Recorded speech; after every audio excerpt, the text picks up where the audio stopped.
కూడా చూసుకుంటే గత ప్రభుత్వం అభివృద్ధి చేసినాం, పథకాలు ఇచ్చినాం, 175 స్థానాల్లో గెలుపు మాదే, టీడీపీకి ఛాన్సే లేదన్న దానికి 11 సీట్లకి అది అంకితం అయిపోయింది. సో ఏం చెప్తారు అదే జగన్మోహన్ రెడ్డి గారు పరిపాలనలో అధికారంలోకి వచ్చినాక ఏ రోజైనా కానీ ఆయన ప్రజల దగ్గరికి వెళ్ళిందంటే ప్రజల సమస్యలు, ప్రజల నాడి తెలిసేది. ఏ రోజు ఆయన ప్రజల దగ్గరికి వెళ్ళలేదు, ప్రజల నాడి తెలుసుకోలేదు.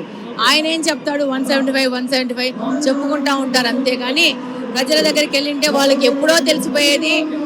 వాళ్ళు ఈ తెరలు కట్టుకొనేసి హెలికాప్టర్ల మీద 20 కిలోమీటర్లు ట్రావెల్ చేయకుండా రోడ్ల మీద ట్రావెల్ చేసి ప్రజలతో నడిచి నింటే వాళ్ళకి ప్రజలు ఎంత వాళ్ళ మీద వ్యతిరేకంగా ఉన్నారు, తిరస్కరణ చేస్తున్నారు అనేది వాళ్ళకి అర్థమయ్యేది. తిరగలేదు కాబట్టి వాళ్ళకి తెలియదు. కడప ప్రజలు మీకు భారీ మెజార్టీ ఇచ్చి గెలుపునిచ్చారు. సో ఎట్లాంటి అభివృద్ధి చేకూర్చబోతున్నారు? సో గత ప్రభుత్వం కంటే మీ పాలనలో ఎట్లాంటి అభివృద్ధి రాబోతుంది?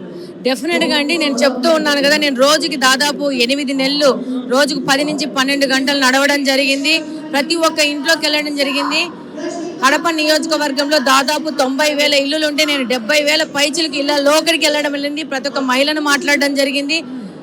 స్థానికంగా ఉన్న సమస్యల మీద పూర్తి అవగాహనతో ఎలక్షన్లో ముందుకు పోవడం జరిగింది. నేను పోటీ చేసింది డిప్యూటీ సీఎం అంజద్ బాషా మీద. ఆయన నన్ను అన్నాడు, ఈమెకేం తెలుసు, ఈమె వార్డు మెంబర్గా గెలిచిందా, కార్పొరేటర్గా గెలిచిందా, దేనికి ఈమె అన్నారు.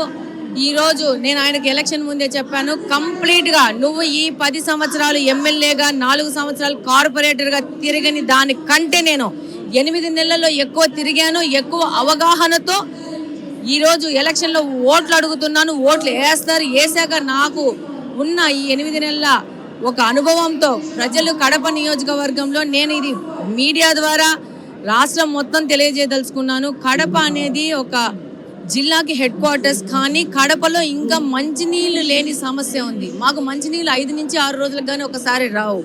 ఎక్కడ ఏ కార్పొరేషన్లో కూడా భారతదేశం మొత్తంలో బోర్వెల్ మీద మంచినీళ్ళ మీద డిపెండ్ అయ్యే ఒక్క కార్పొరేషన్ అనేది కడప. దీన్ని నేను పబ్లిక్ పైకి తీసుకుపోదలుచుకున్నాను. దీన్ని ప్రతి ఒక్కరికి నోటీస్కి తీసుకుపోదలుచుకున్నాను. తద్వారా నేను దీని మీద పోరాటం చేసి ఎన్డీఏ ప్రభుత్వం ద్వారా నిధులు సమీకరించుకొని ఈ యొక్క నీళ్ళ సమస్యను కడప నియోజకవర్గంలో తీసేసి శాశ్వత పరిష్కారం తీసుకుపోవాలనుకుంటున్నాను.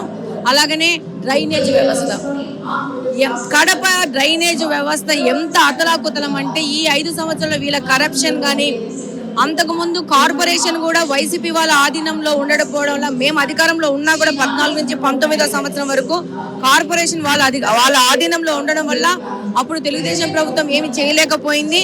ఇప్పుడు ఎమ్మెల్యేగా మనం గెలవడము, మన ప్రభుత్వం అధికారంలోకి రావడము, మాకు చేయగాల్సిన ఒక అవకాశము, ఆ ఫెసిలిటీ వచ్చింది. ఇప్పుడు తప్పకుండా కడప నియోజకవర్గంలో డ్రైనేజ్ వ్యవస్థను సమూలంగా దాన్ని రెక్టిఫై చేసి ప్రజలకు అందుబాటులో తీసుకొని వస్తాం. చివరగా ఏం చెప్తున్నా అంటే రాజధాని లేని పరిస్థితి, ప్రత్యేక హోదా రావాల్సింది ఉంది, కూటమిలో భాగస్వామ్యం ఉన్నది. ఈసారి మీ ప్రభుత్వంలో న్యాయమయ్యే ఛాన్స్ ఉందా? అది పెద్దలు చంద్రబాబు నాయుడు గారు ఆలోచిస్తారు. అది పెద్ద విషయము.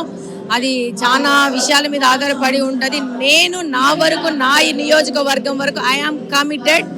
మాకు మంచినీళ్ళ సమస్య, డ్రైనేజ్ వ్యవస్థ, రోడ్లు, మౌలిక వసతుల కల్పనలో ముందుకు పోవడము. అలాగే నేను ముఖ్యంగా మళ్ళా చెప్తున్నాను, గాంజా అనే దాంట్లో కడప నియోజకవర్గం ముంచేశారు.